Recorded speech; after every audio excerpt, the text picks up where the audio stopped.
If you want, yep. And if you think we're going to get hit...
Monday. From this Monday? Yeah, mate, yeah. Yep. All good? Good. Okay, well, good afternoon. Jarrod Bleijie, Member for Kawana, Deputy Leader of the Queensland Opposition, joined by Michael Stewart from the Balin Stewart Foundation. Well, it's a sad day. Today we're standing at the very spot that young Balin Stewart's memorial will be unveiled this evening. This is Medina Beach. This was one of Balin's most favourite spots to visit, and unfortunately he was tragically killed in January 2021. I want to thank Michael and Kerry Lynn Balin's amazing parents. They've set up the Balin Stewart Foundation to educate young people about knife crime and hashtag Bin the Blade for Balin. They've got a concert, a fundraiser for the foundation this Saturday night. I encourage all Sunshine Coast residents and beyond, if you can, to come to the concert in Balin's memory, also raising money to continue the education about youth crime and knife crime particularly. It's on at venue 114. Balin's life meant something, and it meant something to our community, and to see in the last couple of years the outpouring of community support for a memorial that will be unveiled this evening in memory of Balin's life, but also recognising what role Balin's memory has to play in the future in terms of trying to prevent knife crime and trying to educate young people that if you go to a fight or if you go to a party or anywhere with a knife, someone's going to get hurt or someone's going to get killed. Whereas if you bin the blade, as the slogan goes, then it's unlikely the injury is going to happen if you just don't take the knife with you. Recognising how important this day is and the amazing work that Michael and Kerry Lynn have done in keeping Balin's memory alive, but also purpose for that memory in terms of the fundraising for the foundation, the education of the young people. But not only that, Michael and Kerry Lynn and the foundation have been advocating for change in laws, change in community perceptions about laws, and a change to youth crime laws.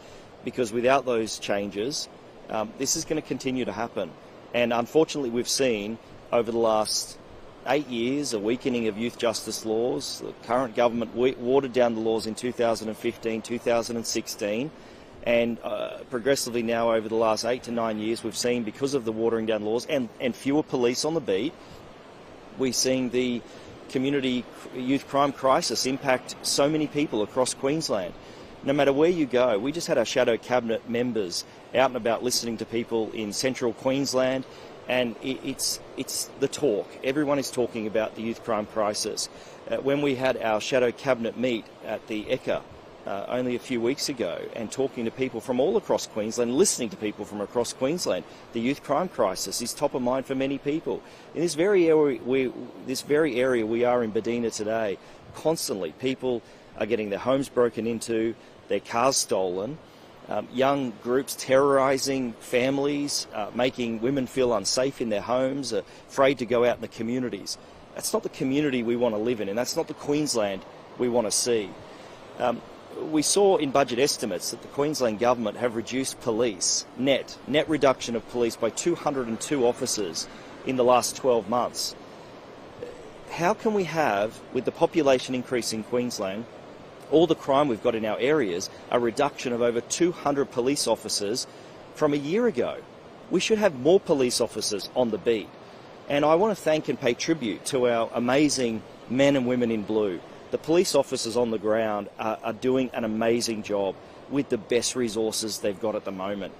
They need the laws, they need changes to the laws, and they need a government to recognise that when the government weakened the youth justice laws, it has had an impact. And I think people across Queensland now are suffering the consequences of those weaker laws that we see in Queensland now. So, Michael, thank you for all that you're doing in the Balin Stewart Foundation, mate, to not only keep Balin's memory alive and well in all of us in our little community here in Badina, but also the amazing advocacy work you're doing to try and change the culture, the youth crime culture we're seeing in Queensland at the moment. And I'm going to hand to Balin now to Michael to say a few words about his amazing son, Balin, and the foundation. Yeah, thanks. Thank you.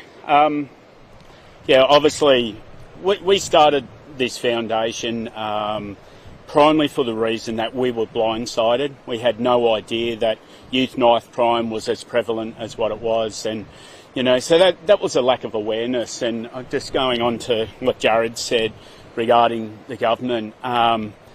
What's very disappointing is that myself and other foundations like the Beasley Foundations are going out and educating youth against knife crime. And, I speak to 50 to 70 students a week trying to get that message across. That's going to take me forever. What we need is the government to step up and put some real funding. I'm not sure if this is the exact figures, but I was told that it was something like $1.2 billion was spent on during COVID on how to wash your hands. We had billboards, we had signage, we had flyers, we had TV ads, we had TV commercials, radio ads. I haven't seen any regarding youth knife crime that's been to the masses. So let's get that awareness out there, and that's why the Balin Stewart Foundation was formed originally. But look, I could talk about the politics all day, but what I want to talk about is unveiling a memorial for Balin today. This is Beach Access 215 Badina. It was his favourite spot. If you have a look at our Facebook page or our website, you'll see multiple photos of sunset and sunrises.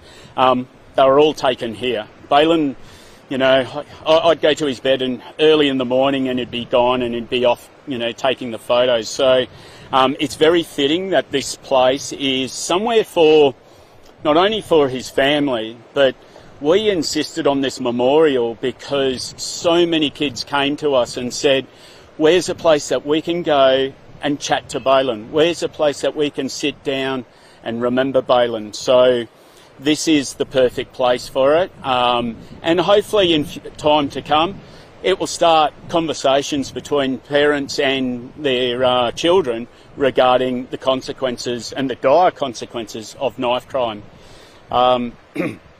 Furthermore to that, it's a busy week. Friday is actually Balin's birthday on the Friday the 8th of September.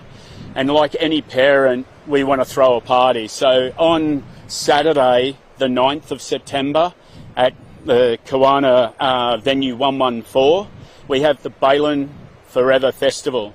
This is the second one we've run.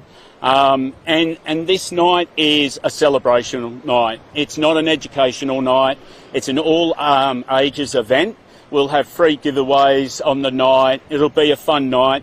And look, like as any teen, they love their music. Balin adored his music. So what better way to remember Balin on his birthday than the festival?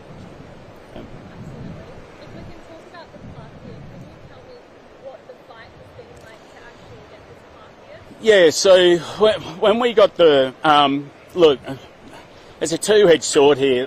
Council have been amazing to us.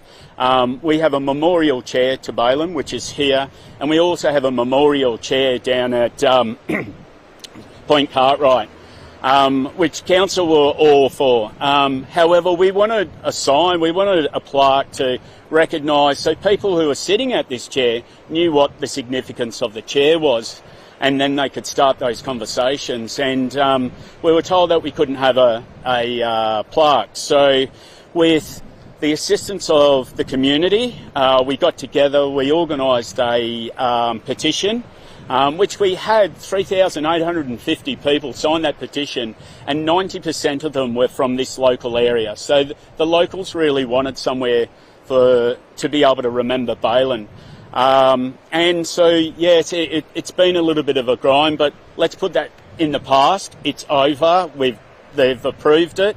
They've given us, a special approval, which we thank. They've been outstanding in everything else except for this one little hiccup. We'll forgive them, and we'll just get on with the job of celebrating Balin at his memorial and memorial chair. And the Forever Festival on Saturday, as you said, it is going to be a celebration, but Friday is going to be a very tough day. Yeah, look, for those that have read my impact statement, every special day that you normally look forward to is now a commiseration.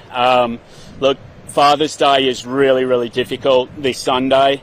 Every Father's Day, Balin from a small age, he was a little toddler, would make me toast and orange juice and bring it in and give me kisses and cuddles. And obviously I had to miss out on that, and throughout the day you ponder about what I'm missing out on, and it's the same as with his birthday. I should be going down to the Kiwana Surf Club and having my first beer with Balin over the bar, and I don't get to do that. I don't get to ask him what he wants for his birthday and see the delight and surprise of his face. If you have a look at our Facebook page, there's plenty of photos on his birthday, and Balin had a beaming smile. So yeah, we miss out on that. So yeah, Friday will be a tough day, surrounded by family and friends. But to give you an idea, we're having a small party, and there's about 50 to 70 people that will be at our house to remember and reflect on Balin for his birthday.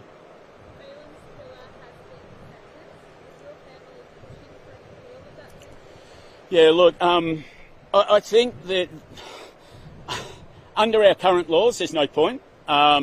Look, the police did a fantastic job with gathering the evidence.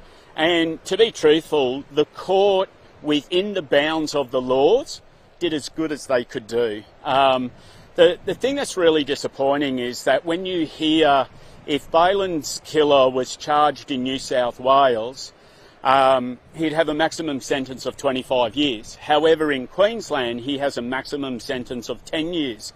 That's not a little bit difference. That's incredibly. And then when you look at, as far as juveniles being sentenced, they only have to, their starting point, only ever have to serve 50% of their sentence unless there's extenuating circumstances. So that means whatever sentence they get, they only serve half. You, public, I ask you, would you swap your child's life for 3.5 years for someone else? It's a pretty hard pill to swallow, and it needs reform. And today was a difficult decision for me because I wanted to be a part of the voice for victims down in Brisbane and the meeting at 4 o'clock. But obviously this is more important to me on this day. But I'm a part of that group, and I'll continue to be a part of that group until we get some everlasting proper change. That group, the Voice of Victims, was recommended an advisory committee, and the state government has thrown its support behind it. Do you think that committee is a good idea, a positive step? Oh, look, we welcome the committee. However, once again, devil's in the detail, isn't it? Let's have a look at the detail. Won't get too excited until our other recommendations are pushed through as well. So we don't want that to be a handshake moment for the government. We want it to be real and proper lasting change. Probably everything from me. Is that anything else you'd like to cover? No, that's it. Thanks, guys. Yeah, I just... Sorry, Jay? The advisory. Yeah. So, look, the advisory committee is a step forward, but I think it should even go further. We've called for the Sentencing Advisory Council, which is the body that gives advice to the state government about sentences in Queensland. Do you know it does not have a victim representative on it? It has not even a victim representative on it. Now, in the past, it also had people who had been through the system and, in fact, had people who had been jailed on it before. But in terms of a victim, it did not even have a victim's voice on the Sentencing Advisory Council. So we've called for the government, and we've absolutely committed to it, to actually have a victim's voice on the Sentencing Advisory Council. How can government be advised about what sentences are appropriate? Like you've just heard Michael talk about the young boy that took his son's life. 7 years sentence, probably out of parole in 3.5 years. Where's Michael's say on the sentences and the issue that we see, people just revolving door cycle of young criminals through our system at the moment? Victims need a voice. So absolutely, the committee the government have agreed to set up based on the voice for victims is fantastic, but it should go further. There should be a victim on the Sentencing Advisory Council, because at the end of the day, that's the body that's doing the reports on sentences and giving advice to government about appropriate sentences and whether they fit with community expectations. And I don't think a 3.5 year time in jail is tough enough for taking a 16-year-old life. Thanks. Cool. Thank you.